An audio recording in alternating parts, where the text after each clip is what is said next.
Welcome at this event organized by Radboud Reflects in collaboration with the Nijmegen School of Management of Radboud University. 1.5 degrees, we all know this tipping point. It's the warming of the Earth, and it's the point beyond which natural systems are going to collapse. At least that's the prediction. But this is not the only tipping point. Scientists have actually discovered that there are like 20 of these tipping points. What is such a tipping point? What is the science behind it? What about the uncertainty which is surrounded by tipping points? And are there only natural tipping points, or are there also social tipping points? And are tipping points necessarily negative, like the 1.5 degrees? Or might there be positive tipping points, a point after which things can only grow better and actually go in the right direction and instead of the wrong direction, like the 1.5 degrees. This is the sort of question we're going to talk about tonight, and we're going to talk about it with two very eminent scientists, Sibel Eker, who might be called a system scientist. She's actually from engineering, but moved over into social sciences and policy sciences. And she works at the Nijmegen School of Management. And Marc Davidson, who is a professor of environmental philosophy at the Faculty of Philosophy and Theology and Religious Sciences, I always forget to say. They're going to speak in this order. First Sibel and then Marc. After that, we'll have a discussion, and after that, you are also able to ask your questions, for which there are some simple guidelines, which I will explain to you once we're there. Have a very nice evening. Thank you very much. Sibel. Thank you very much, Kees, and thank you very much, Radboud Reflects, for the invitation. So my name is Sibel Eker, and I'm really, really delighted to be here, to be in front of these curious minds of Nijmegen to talk about positive tipping points. So basically, we will start the story tonight on the positive side. First, actually, I would like to start with what this magical word tipping point means. Tipping point refers to a critical threshold in the natural, biophysical, or social systems, and once it is crossed, there is an accelerated, rapid, nonlinear, and often irreversible change in the system. So in this example, for instance, actually, I would like to start this from the beginning. So this is a baby example of a system made of two valleys and a little ball. The little ball is stuck there in one of the valleys, and you see that it's moving back and forth, and back and forth. And here on this plot, you see the coordinates, the position of this ball over time, plotted in the zigzags. And what happens in the system, see, the system structure changes over time, the hill between the valleys disappears, and boom, suddenly, out of a sudden, the ball moves to the second valley, the position jumps, and now we are in an alternative stable state. So this example shows us that by definition, in theory, in system science, a tipping point is characterized by four main features. The first of them is alternative stable states. So in that example, we saw that there were two valleys, two alternative states of the system. And second, tipping points are characterized by limited reversibility. Once you change, there is no way back. So you are stuck in one of the states. And they are characterized by nonlinearity, meaning that the change doesn't happen at the same speed all the time. Sometimes it's very slow, sometimes it's very rapid, very, very fast. And it's also characterized by positive feedbacks, these self-reinforcing, self-propelling mechanisms. And in the case of our little ball, this is the rules of the kinetic energy, because as the ball moves back and forth in the valley, the higher it goes on the left side, the higher it will go on the right side. So this positive feedback mechanism affects the movement and the system state of the ball quite strategically. So in the climate debate, tipping points have become a popular term when the climate tipping points came to public attention with research mostly led by Professor Tim Lenton at University of Exeter in the UK. So using climate models, they identified these over a dozen climate tipping points that Kees mentioned earlier. And those climate, or also known as Earth system tipping points, refer to critical thresholds in the Earth system, and once they are crossed with the global temperature rise, different mechanisms in the Earth system will be triggered, and the climate change after that will be even faster, even more rapid. So basically, they refer to a doomsday, a catastrophic scenario.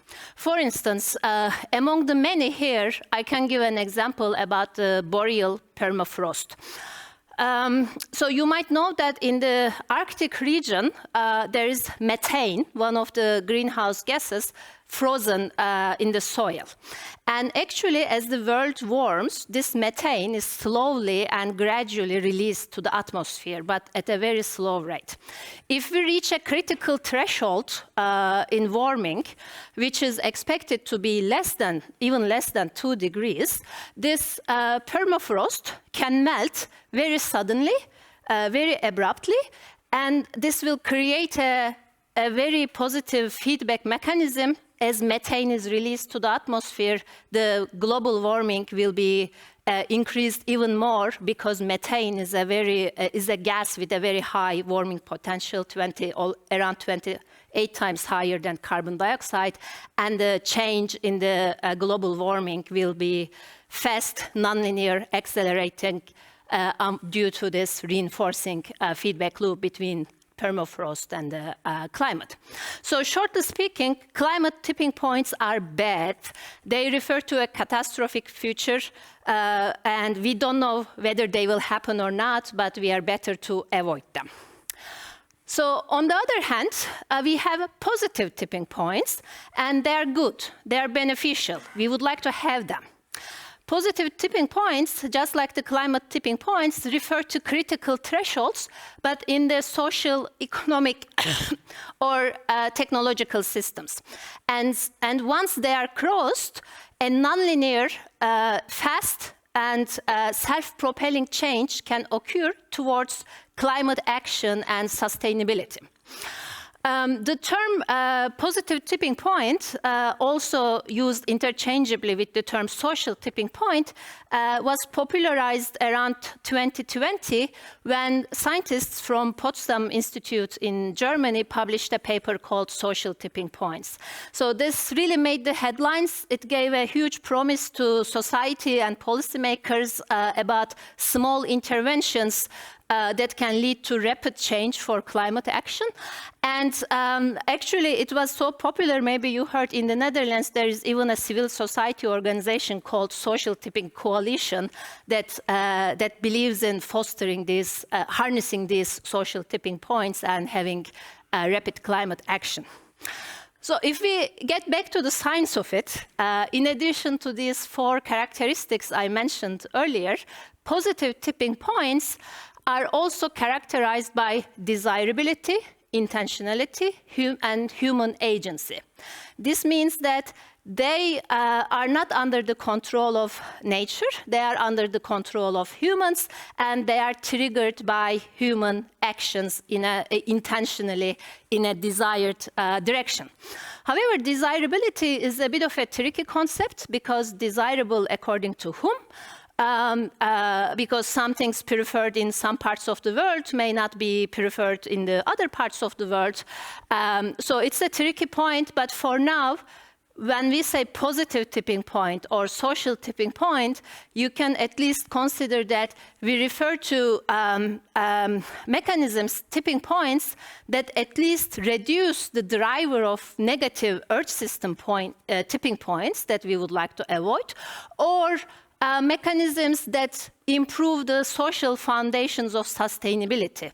So definition of sustainability is more or less clear and agreed, and at least positive tipping points help us to get there.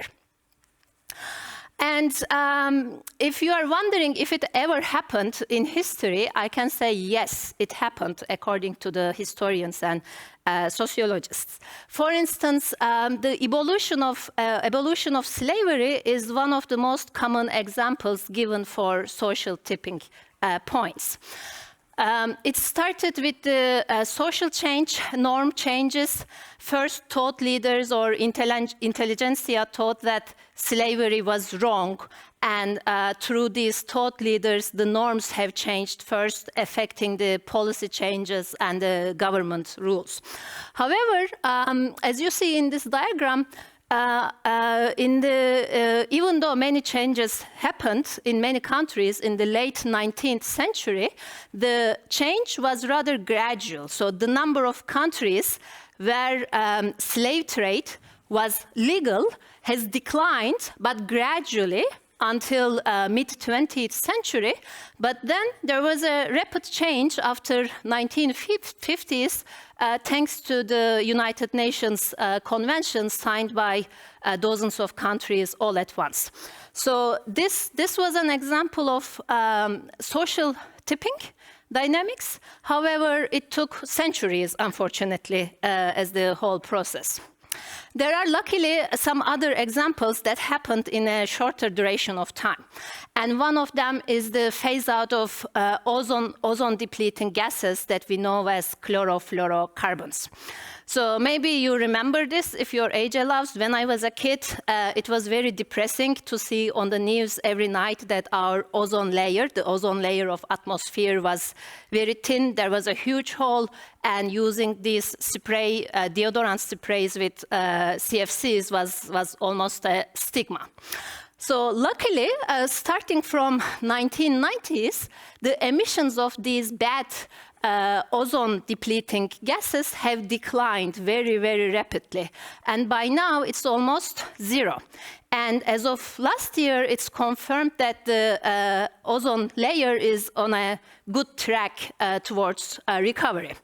And what created this rapid change is actually technological, social, and political changes that triggered each other. So on the technology side, with the public and policy concern, there were substitutes developed to replace CFCs. And on the society side, public was very concerned about skin cancer and the UV radiation that couldn't be prevented by the ozone layer. And on the policy side, there was a Montreal Protocol signed in 1987 that legitimized the phase out of the chlorofluorocarbons and created a huge awareness. So if we come to the present, yes, this happened in the past, therefore it can happen now, and it can happen in the future. So there is still hope. And in present times, one of the main examples given for positive tipping points is the solar energy and acceleration of solar energy in the energy market. Especially the cost parity between the solar energy and fossil fuel-based energy is one of the key determinants. So here, for instance, on the yellow and brown lines that may not be very visible, you see the cost of producing 1 unit of electricity on a global average from solar energy. And in the red line, you see the cost of producing 1 unit of electricity from coal as a global average. And as of 2019, solar energy has actually become cheaper than coal and even natural gas. And increasingly, it's even wind energy is cheaper than coal and gas. And this difference in the cost parity is believed to create rapid change in the expansion of the solar energy market in future. So even though coal and gas are dominant in electricity production currently and expected to stay so in the next few years, around 2035, renewable energy, solar energy is expected to exceed the coal and gas in electricity production. So therefore, this tipping point is expected to lead to a large change in the energy market. There is another example commonly given for the present times, and this is about electric vehicles. So here what you see is the market share of internal combustion engine vehicles. These are normal fossil fuel cars and vehicles we use in Europe, in Asia, and in the United States. And after 2019, in the last 5 years, you see a very rapid drop in the share of conventional vehicles in Europe and in Asia. So this refers to actually system state change. So once the conventional vehicles were dominant, and now the system is moving towards an alternative state where electric vehicles are dominant. And if I show you a more complicated figure, this is also attributed to a tipping point, to a critical threshold in the cost parity of electric vehicles compared to the conventional vehicles. So here, the red line, the red solid line, for instance, shows the average ownership cost of a conventional vehicle as a range, and the green one shows the average ownership cost of an electric vehicle with a range as an average. And I think last year the costs of electric vehicles have become equal to the conventional vehicles, and they are expected to decline in future. The same happened in China and India. In China even earlier, and not yet happened in the US, but is expected to happen soon. Therefore, this difference, this critical threshold in the cost parity of conventional and electric vehicles is expected to accelerate this change also in the United States and change the system state almost irreversibly in Europe and in Asia. So it's also happening now, and more can happen in future. So if you look at the science, what scientists say is there are many, many examples of tipping points and tipping dynamics that can happen in different social and socioeconomic systems. One of the most commonly used examples is the norm and behavior changes. Remember, this is what started the evolution of slavery, for instance, and some scientists say now the social norms can also change in a way that society becomes against fossil fuel exploitation, and they prefer climate action and climate-friendly means of production and living on Earth. So, for instance, this positive feedback loop here says that it starts with thought leaders for climate action, influencers you see on social media, or the actors talking in the movies. So as these thought leaders are engaged in advocacy activities for climate action, and as they make climate action more visible, there will be even more people adopting the new norm, and adopting the new norm against the use of fossil fuels. And among these people, there will be more thought leaders, outspoken people, and this will lead to more people adopting the new norm.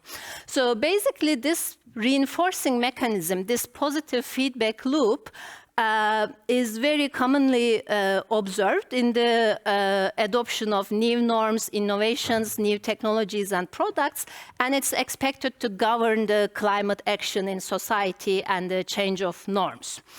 And it has wider implications. It's not only about the norms. When the social norms change, what people vote for changes, or their individual action changes, like whether they drive an electric vehicle or whether they change their eating habits, for instance. However, this is only one side of the story, because on the other hand, there is the same mechanism of norm changes for fossil fuel supporters. As there are more people advocating about the benefits of fossil fuel use, fossil fuel exploitation, there will be more people supporting fossil fuels, and among them there will be more influencers, and there will be more advocacy activities, and more people supporting fossil fuel use. So basically, the same mechanism runs in the, as a counteracting mechanism, and it creates this huge value polarization in the society that might be very, very counteracting. What I'm trying to say here when we talk about positive tipping points, social tipping points, these reinforcing feedback mechanisms are very, very promising. However, we cannot be naive to think that this can be governed by only a single feedback loop, because there are counteracting feedback loops, and the complexity is enormous. Unfortunately, we need to take this huge complexity into account in order to be able to say this can be a tipping point for rapid climate action. And assuming this can happen, let me tell you what might help to trigger it. So some people say actually social movements might be very instrumental in triggering this norm change and starting the change of social norms. So one of my postdoc colleagues, Anna Dindentale, did a study last year to analyze if the social norms might be changing on a large scale.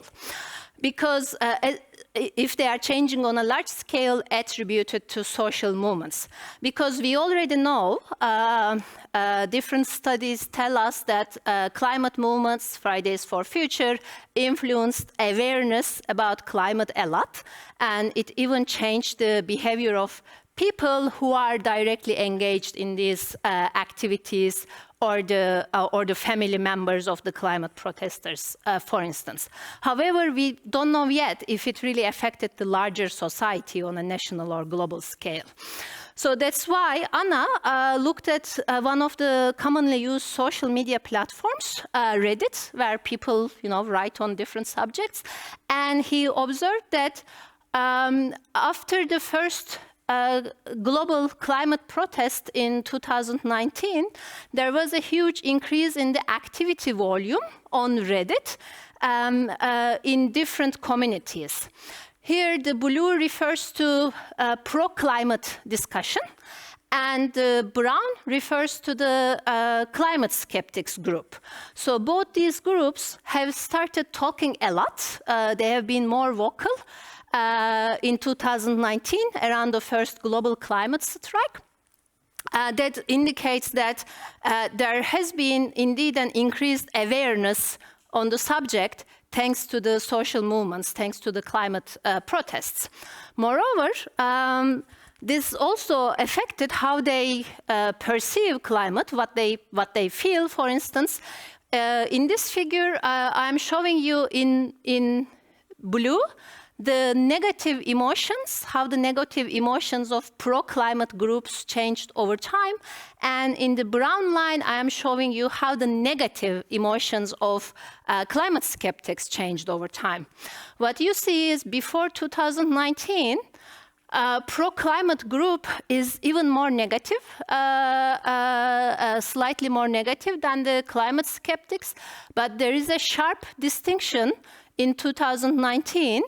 And after 2019, pro-climate group becomes less negative, and climate skeptics remain at a similarly negative level. That means that they are expressing negative emotions like anxiety, concern, anger on social media. So this, for instance, can be attributed to the feelings of empowerment thanks to the social movement. However, it also indicates a polarization in the society where one group remains relatively negative. So when we talk about social change, norm change, there is this popular term critical mass. Because remember, a tipping point refers to a critical threshold beyond which there is a rapid change. And for social change, for norm changes, this term is often phrased as a critical mass. And there is a magic number here. It's between 0.2 and 0.5, meaning that around 20-25% of the population adopts a new norm initially. This will lead to a rapid change where the entire population adopts this new norm. So first we need to get to this critical mass, and then we leave it to the society and everything will change. So here, for instance, this blue line, if I can show, this blue line exemplifies it. On the x-axis you have time, and on the y-axis you have the proportion of population who adopts a new norm, and around 20% a rapid change begins where the entire population adopts the new norm. So this magical number, critical mass, I was really skeptical about this personally first, because I thought such magical numbers might be observed in natural systems, but not in social systems. However, recently I started to change my mind, because there is this recent study that reviewed all empirical evidence about critical mass, whether it exists or not. Here on the x-axis, you see this critical mass number, 0.2, 0.4, and on the y-axis, you see which portion of the population adopted the new norm depending on this critical mass value, and each dot you see here refers to a study, an experiment or a study. And the green dots refer to modeling studies. The red ones refer to empirical studies. They refer to observed data. The evidence comes from observed data. And I find it quite striking that in most of those studies, yes, the critical threshold seems to be around 0.2 and 0.5, because both in empirical and modeling studies, when the critical mass is in that range, we see almost the entire population eventually adopting, following this new norm. So there is evidence, yes, most of this empirical evidence comes from lab experiments or field studies. It may not be generalized to national or global level. However, it's there, and it really indicates the presence of a critical mass, and I started to change my mind. So these, but as I already said, most of this evidence about critical mass also comes from modeling studies. So speaking about models, I am a modeler myself, and I built my career around it. So models are basically representations of reality. They are computer models, mathematical models, simulation models that we use to represent the real system and look into the future, project the real system to the future. And you might have heard that all models are wrong because they are simple, they are basically simplifications of the reality. Therefore, they are wrong. However, they can be useful.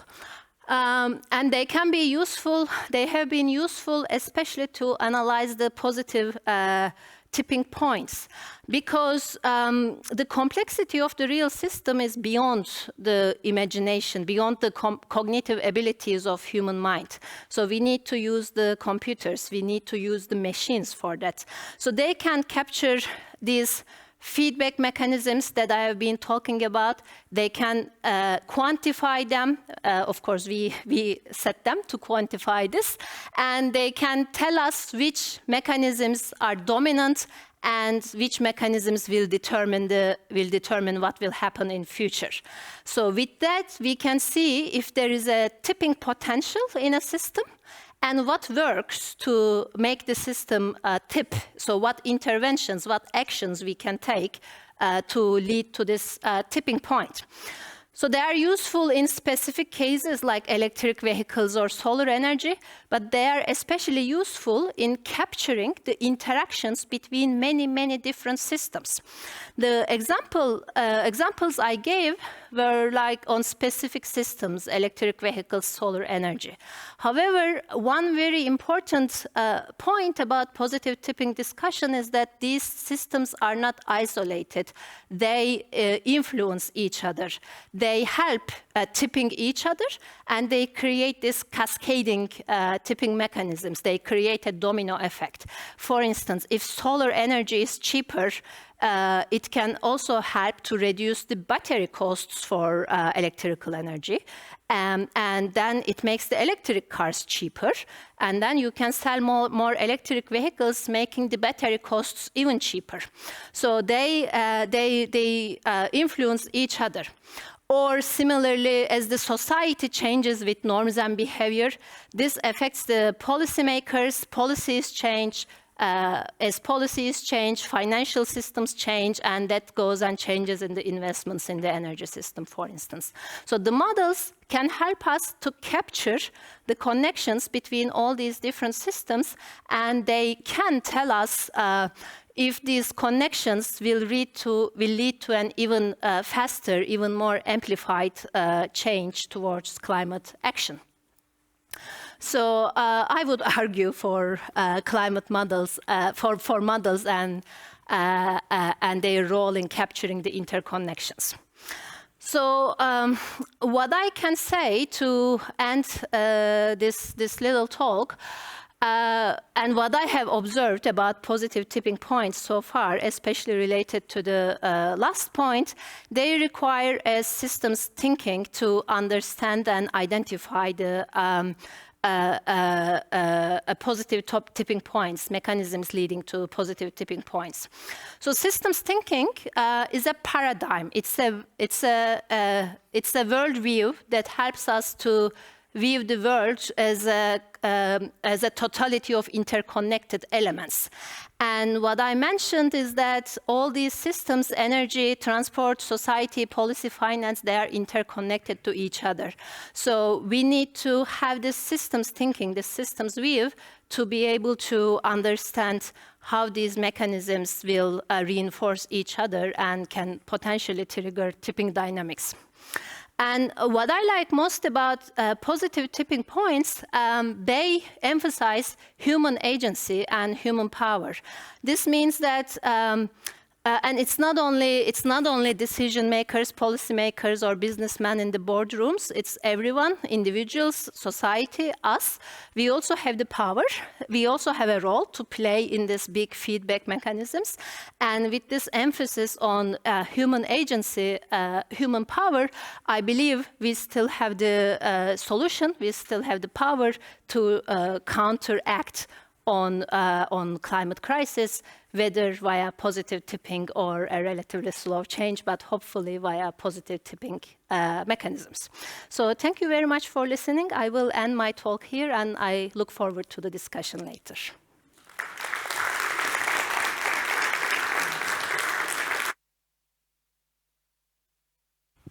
Okay. So.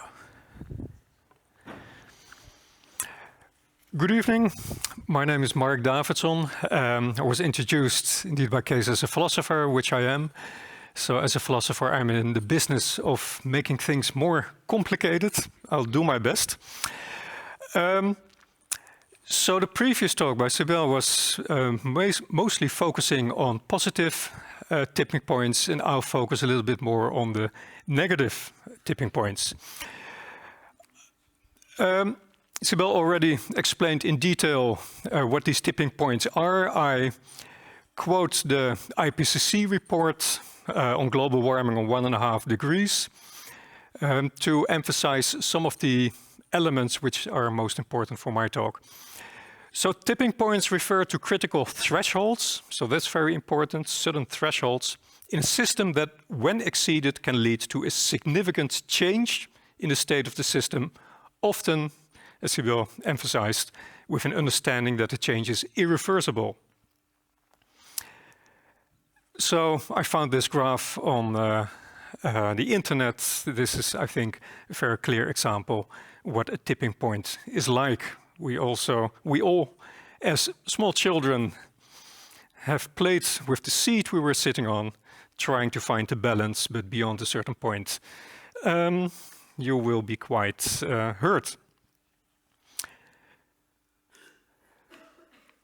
Already some negative tipping points were mentioned. What are we talking about when we talk about ecological tipping points? So not social tipping points, but ecological tipping points. Also called large-scale singular events by the IPCC. They use different terms. The example was given of the methane release in the Arctic tundra.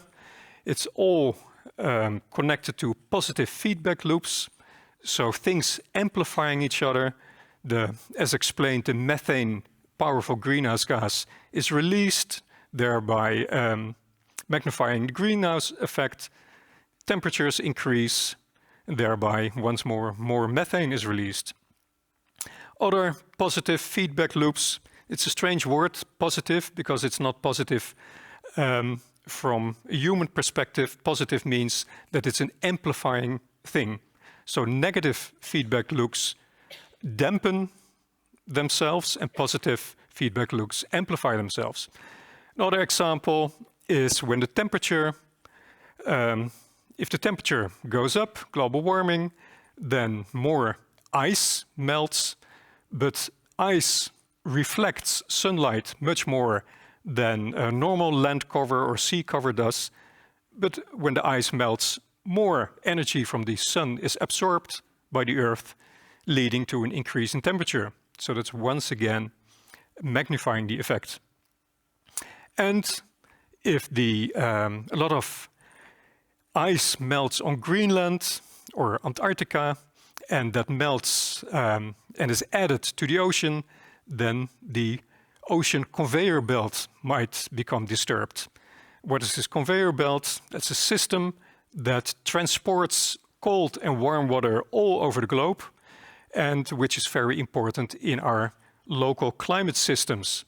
So some scientists fear that if there's too much melting ice in the oceans, then this conveyor belt might stop.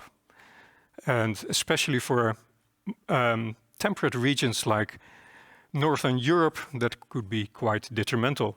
So that's what we're talking about with tipping points and large-scale singular events.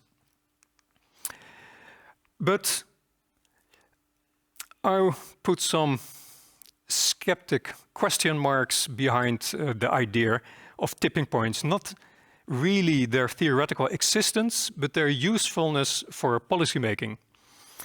Because let's look at what we really know for certain. And what I mean by certain is what is assessed by the IPCC as the state-of-the-art of knowledge on climate change. Well, its last assessment report of 2022-2023, there they stated, well, there's no doubt left. No rational being can deny that humanity is influencing the climate. It's unequivocal that human influence has warmed the atmosphere, ocean and land. And with that, we can also notice the impacts on ecosystems and human systems. So widespread and rapid changes in the atmosphere, ocean, cryosphere and biosphere have occurred. So no doubt about that humanity is impacting the climate change. And it's also certain that but to a certain extent it's an open door, but that's my whole point, that with rising temperature, risks will increase. So the risk of unique systems like the coral reefs, with rising temperatures, more coral reefs will become bleached. There will be more extreme weather events, rainfall, etc., as we are already seeing in Europe the last days. And the risk of reaching tipping points of large-scale singular events increases. But that is the important point I want to make.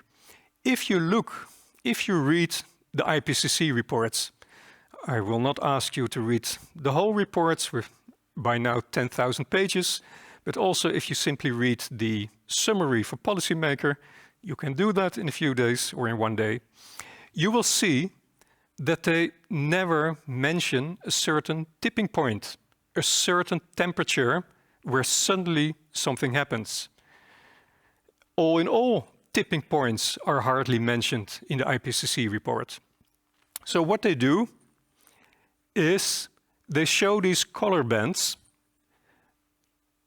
going from undetectable risk to very high risk.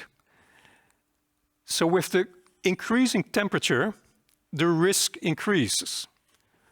But as you can see, these are smooth color bands. There's no specific point at which the IPCC states that suddenly there's a change.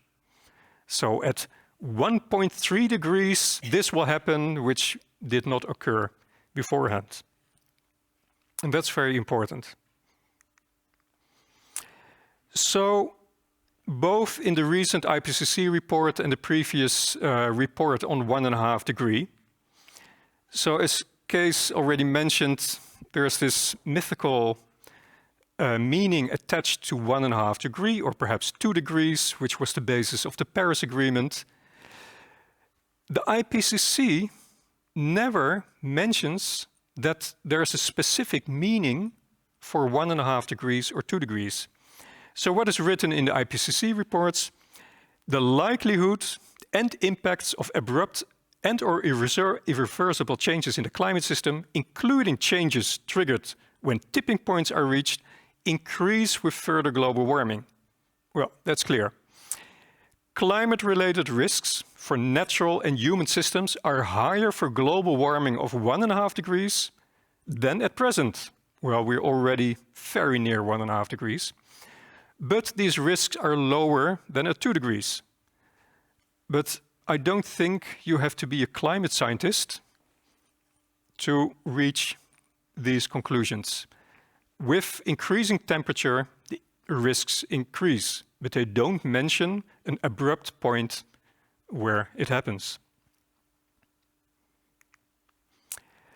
So, my point is, there's a lot of uncertainty regarding tipping points.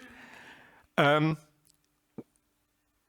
all scientists agree that there are really these negative ecological tipping points, that they have a real physical meaning. If there are, I believe there are these tipping points, but when they are there, scientists don't know what their position is, meaning at what temperature this threshold is reached. And there's also a lot of debate when such a threshold is reached, how severe the change is. Indeed, we may arrive in a completely new state, but we don't know how dangerous that state is. So, a question as a philosopher, then, is why do some people, focus so much on this concept of tipping points? So I don't deny that climate change is real, and I don't deny that with increasing temperatures, we're really facing an increasing risk, but I don't really need the term tipping points. So you might ask, yes, but everywhere we hear this 2 degrees or 1.5 degrees. This 2 degrees on the basis of this 2 degree point, the Paris Agreement was based, that we should not go beyond 2 degrees. But if you look into the literature where this 2 degrees comes from, it's quite surprising. Basically, you can go back to an old publication by an economist, William Nordhaus, who a few years ago received a Nobel Prize in economics for his modeling of the Earth system and economic systems. But he stated in a short paper, a publication, that he thought that it was safer to not enter unknown territory, so to say. According to him, humanity over the last 100,000 years has experienced a variation of at maximum 2 degrees. And if that is what we have experienced during human existence, then we can better stay within that range. So that is where he derived 2 degrees from. And basically he was already a little bit loose in his 2 degrees, because if you look more in detail what temperatures did over, well, at least time scale of human civilization, it's even less than 2 degrees. It's more in the range of 1 degree. Temperatures have fluctuated a lot over the history of this planet, much more than 1 or 2 degrees, 10 degrees or more. But since the Neolithic Revolution, since the moment that cities were built and agriculture started, the global temperature has not fluctuated more than about 1 degree. So over this whole period, only 1 degree. So Nordhaus drew the conclusion that if that is the range of all human history, written history, then we can better stay within that range. But you cannot really call it a tipping point. It's simply that we don't have experience with what happens beyond that point. Just to be sure, as I explained, global temperatures have fluctuated much more. That doesn't make me a climate skeptic saying it doesn't matter, temperature increase, because the huge problem with a changing climate, with increasing temperatures, is not the temperature increase as such, but the speed. If global temperatures would increase by a few degrees over a time span of 1 million years, human systems and ecological systems could adapt as they did in the past. The problem is that it is now happening on a time scale of a few decades. And on the time scale of a few decades, certainly ecological systems cannot adapt, cannot move to different temperature zones, but also human systems cannot adapt. It's very difficult to pick up. Well, in Nijmegen, we're more or less safe. I live in Amsterdam. It's very difficult to pick up Amsterdam and put it on higher ground. Cities can only move over a time frame of centuries. So, once again, as a philosopher, my question, why this focus on tipping points that something change will happen, especially beyond a certain temperature? Well, one theory that I find very useful in understanding environmental debates is the so-called cultural theory of risk. Forget for a moment the word cultural. But basically, this theory states that, well, science knows a lot of things, and every day, every year, science knows more, has more certainty about the state of the world. But at any point in time, there is a point where the eye of science cannot yet see, where science simply doesn't know, beyond the knowledge of science. I call it the epistemic mist. And in this epistemic mist, and that is what this theory states, in this epistemic mist where we simply don't know, people fundamentally differ in what they believe that is out there. And by definition, they cannot be proven wrong by science because it's beyond. It begins at the point where science doesn't know.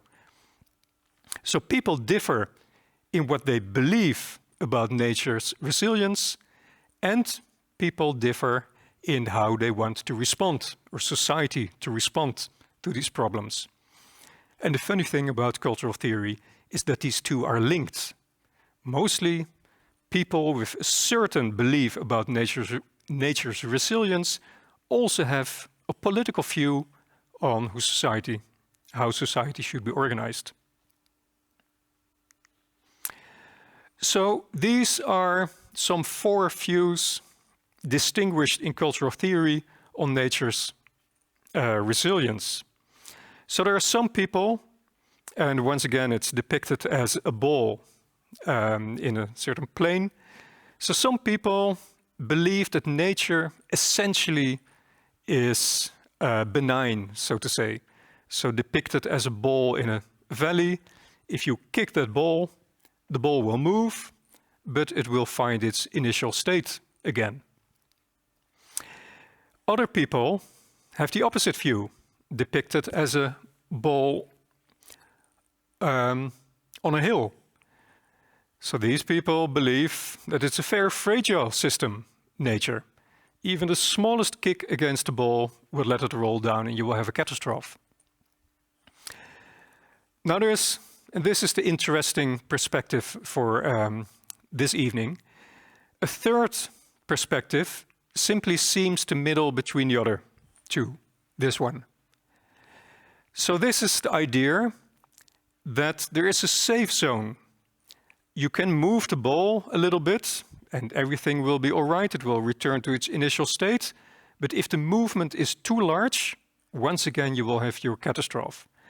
But the interesting point about this, what in this theory is called a myth of nature, is that despite the fundamental uncertainty about the system, because to repeat myself, it's by definition beyond what science knows, that despite the uncertainty, people with this view believe that if you torture scientists a little bit, then they can still tell you what this safe zone is, what the safe operating space of society is, what the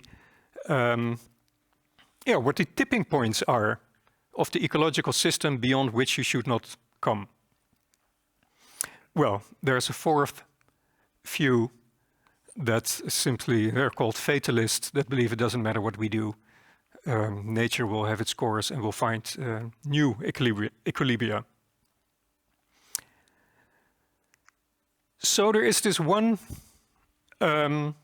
perspective, this third view, that believes that despite fundamental uncertainty, you can push scientists to tell safe boundaries for society, a safe operating space.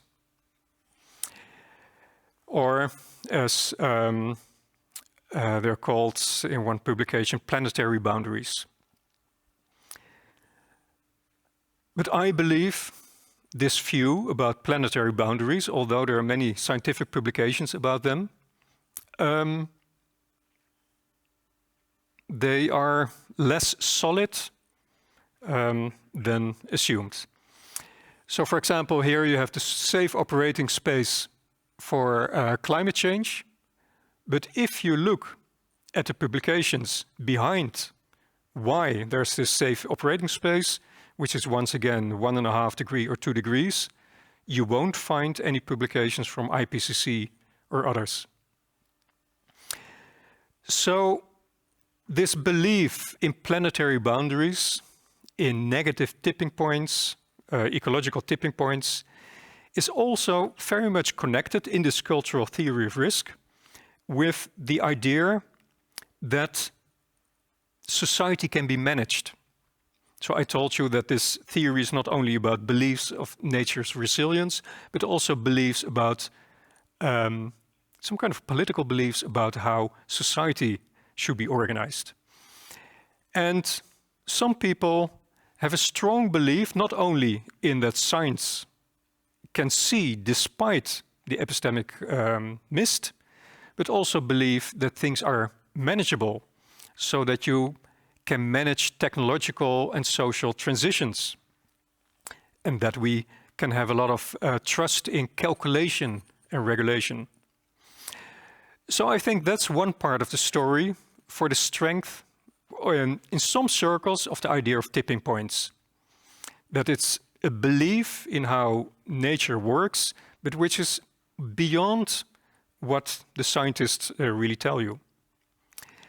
But there is also a second reason why tipping points, let's say, are politically convenient.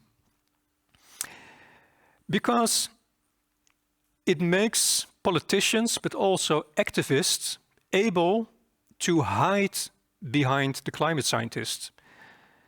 If climate scientists were able to say, well, 1.5 degrees, there's a strict tipping point over there. Below that tipping point, we're safe. And if we go beyond 1.5 degrees, it's catastrophe. If scientists were able to say so, then politicians could easily say, hey, look, we have to stop below 1.5 degrees. The scientists tell us there's no debate possible.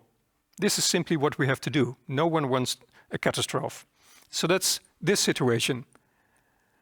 So nothing happens until you reach a certain point, and then suddenly you have your catastrophe. If that were the case, it would make it very easy for politicians and activists. But what, and I think it's nearer to the truth, if the situation is like this? An exponential function, so the temperature increases and it gets worse and worse and worse.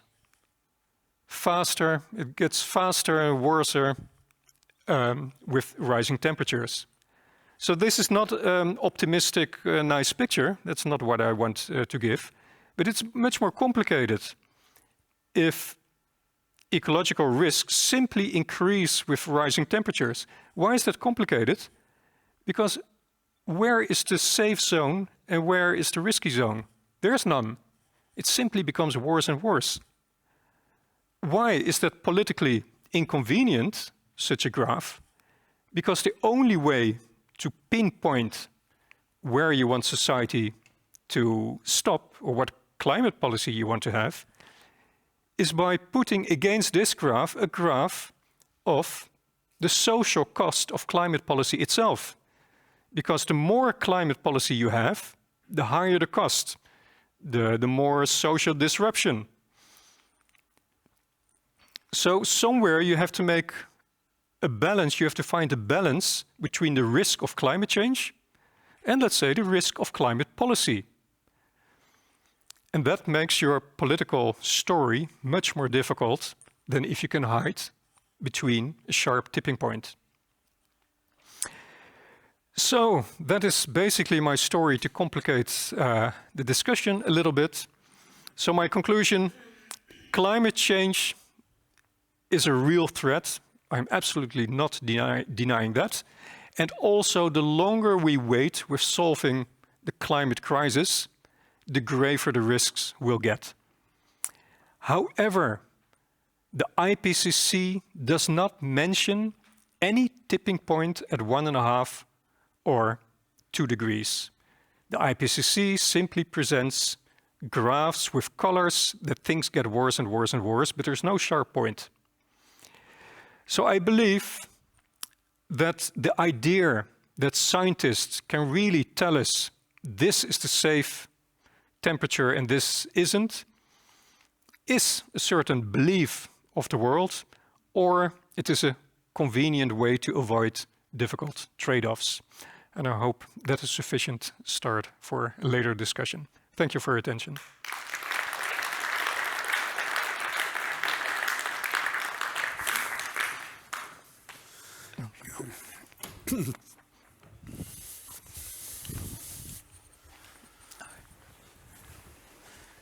We are a little bit behind schedule, so let's jump into the discussion right away.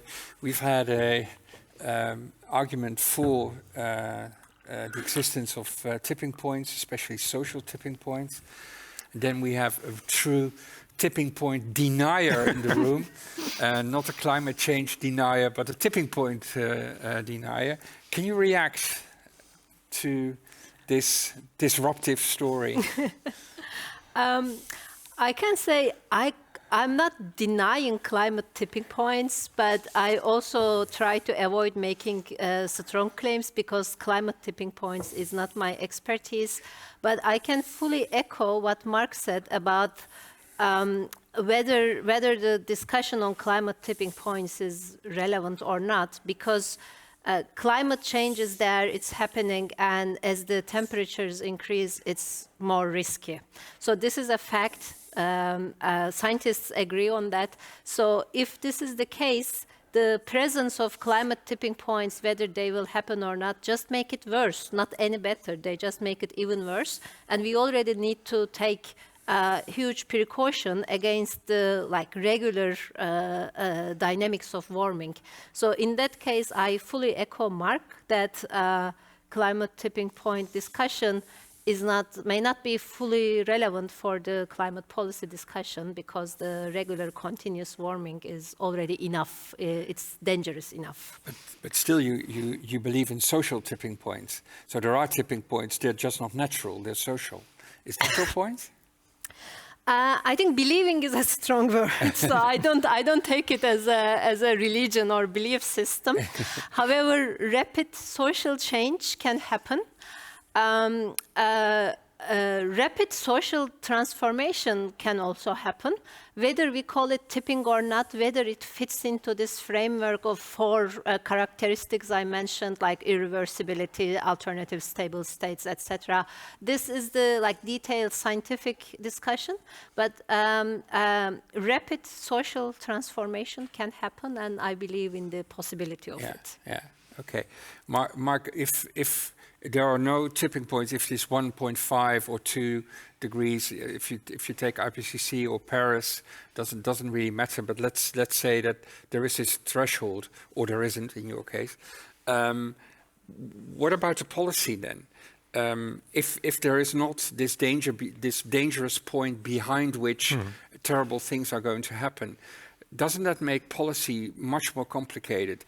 Don't you? You said you're a philosopher, you're there to complicate the world, but aren't you making it more complicated for policy as well? Certainly, but more honest, I believe.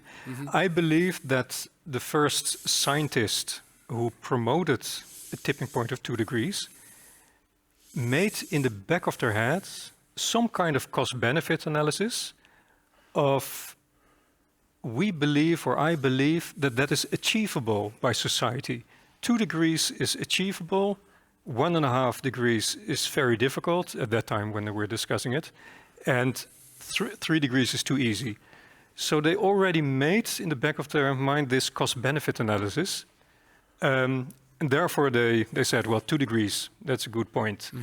But it was based, I believe, already then on weighting what can society do. Is it achievable against reasonable costs to prevent these risks? But yes, later on there were huge reports written by economists with climate cost-benefit analysis, and that's also where Nordhaus received his Nobel Prize for. But it's much more difficult and messy to communicate. Yeah, but if this is so difficult and messy and uncertain, can't you have a little bit more sympathy for climate change deniers, like the one who's hoping to be elected president, the next president of the United States? Because if science is not telling us the sure and certain and 100% watertight story, what is it then we have to base our policies on? Well, I explained there's this point where the eye can see and where the epistemic mist starts. But the president and the previous president wants to be it again. He's simply denying what science already knows. So there are things that are certain, that humanity is changing the climate. They're just not, your point is they're not just these tipping points. Yes, so the risks are real, they're increasing and they're really bad and we can already see it. But you have to wait. Where you want to go is a balance against the social costs. Yeah. So Marc had a quite depressive message. Your message was quite upbeat, was quite optimistic. How can you be so optimistic when this guy might be elected president again? when there's a government in the Netherlands that, well, let's say, doesn't value climate change so highly, and other governments in Europe also follow the same trajectory. So from your systems level, things may look very positive, but if you read the daily news, you get very pessimistic. How can you explain that? I think the complexity is a curse, but also a blessing, because yes, there might be these negative developments with like political change, elections, etc. But the resilience and the desire for change in the society will stay there. I can refer to what Marc showed, for instance, about the nature being benign or malign, and this analogies with different views. I think for society the same thing applies.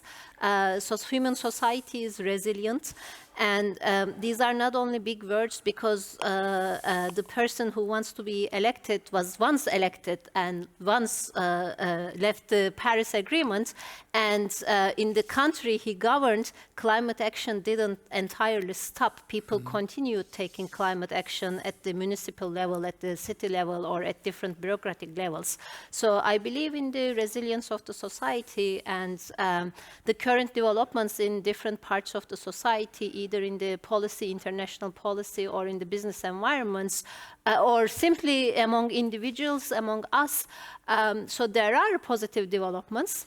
More and more people believe that climate change is man-made. More and more people believe that are concerned about climate change.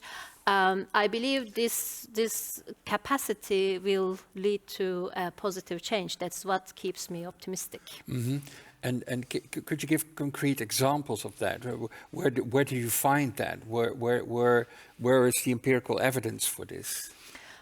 In terms of the societal change, individuals changing, there are surveys done by market research companies or by academics every year.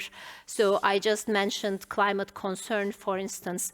Even in like highly polarized countries like United States, who hasn't experienced the climate impacts until recently because they are rich, the climate concern has increased in the last 10 years. So, and in Europe, currently the average is like around 80% of the population, even higher in some countries, is concerned about climate change. So this is a very high percentage. And I'm not saying that it directly translates to action. I'm not saying that people who are concerned prioritize climate as the main problem we are facing now. However, it's one of the main problems facing. It's in the public agenda, therefore it's in the policy agenda, and this gives a good momentum for change. Yeah, yeah. Marc, I announced you, as you said yourself, you confirmed an environmental philosopher, but actually you're into climate ethics, so moral philosophy. Isn't it the problem not that not only policy gets messier if you don't believe in these tipping points, but ethics gets messier as well? If everything is so unsure and uncertain, where should we base our moral climate morality, so to speak, our climate ethics on? Yeah. No, it is extremely difficult, because when you don't have these clear tipping points, then you could say, well, we simply have to follow our duties towards future generations, for example. Yes. That if we don't stay below these tipping points, it will be a disaster for all the thousands of generations to come. Yeah. But once you recognize that you have to balance cost and benefits, it becomes you don't only have your duties towards future generations, but also duties to present people, other social issues that you have to solve. You get the problem of the distribution of responsibilities, justice between countries, justice within countries. So it becomes very complicated. So, by the way, I'm also optimistic. You're optimistic? Well, it's double-sided. Sibel mentioned the abolition of slavery and how it took centuries. Yeah. And of course, we know about climate change. Anyone who read the scientific reports knows since 1896 about climate change. But let's say the global community knows since 1990, first IPCC report. Then on a human timescale, it's incredible how far we came in 30 years. Mm-hmm. As a process that requires complete social change. Now, Sibel gave the example of the Montreal Protocol protecting the ozone layer, but there was a technological fix available. Climate change is 1,000 times more difficult than solving the ozone layer. And that we are already in 30 years having achieved so much, the Paris Agreement, many countries already having climate policy, also the United States, despite Trump. Yeah. So that makes me hopeful. On the other hand, You did mention his name. we need, Voldemort. But we need to speed up, certainly. Yeah, I'm somehow still not convinced. I remain pessimistic, but I'll come back to you. So Mark talked about these positive feedback loops, which are not positive at all in nature. You talked about the social feedback loops and social tipping points. Can you say something more about the interaction between the two? Is there an interaction between the two? Is that part of the system theory also? Yes, definitely, because I think Mark's example was great, because we call it a positive feedback loop, but it just means it's self-reinforcing, self-propelling, and that might run in a very, very negative direction. So in a negative direction, it runs, and it creates an exponential, very fast change. So this is a positive feedback loop going bad and creating a catastrophic scenario. Or there are positive feedback loops that, or different loops that counteract on the ones that are to run in a positive direction. So the example in my talk was about the norm change and value polarization. So there, for instance, yes, the norms in the society might be changing towards more climate action. However, we also know that they have been changing towards stronger support to fossil fuels, and there is a huge political, social value polarization around this issue. So there is a positive feedback loop running and counteracting on the more desirable pro-climate feedback loop. And we need to consider them all. So we cannot rely on a specific part of the system and a specific system. We need to look at the combination of those and how they act together to create the future. And if you consider them all, what kind of conclusions does that lead to? I cannot say this easily. If the answer was so easy, okay. we would have known everything. That's why we need models, why we need computers and calculations. But you don't have the models yet. Not yet, no. Yeah. But in the near future, I hope. I hope so too, yeah.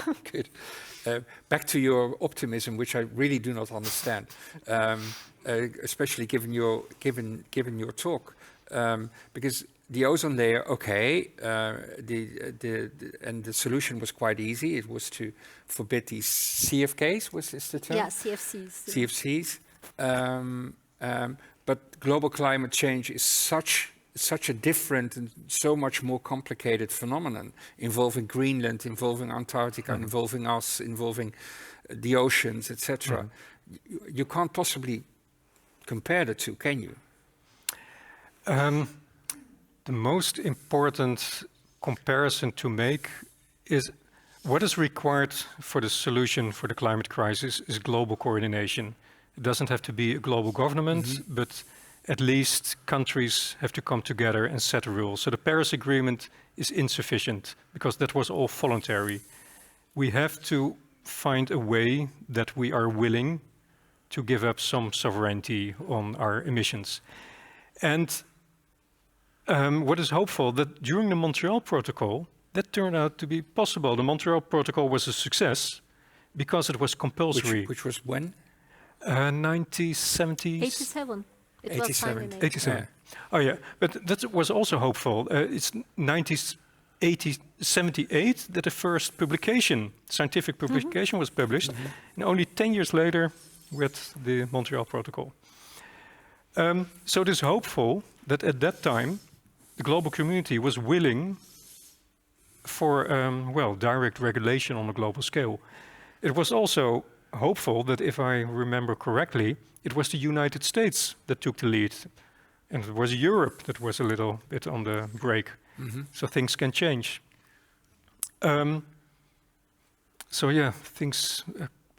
Political systems change, and that can happen again. Okay.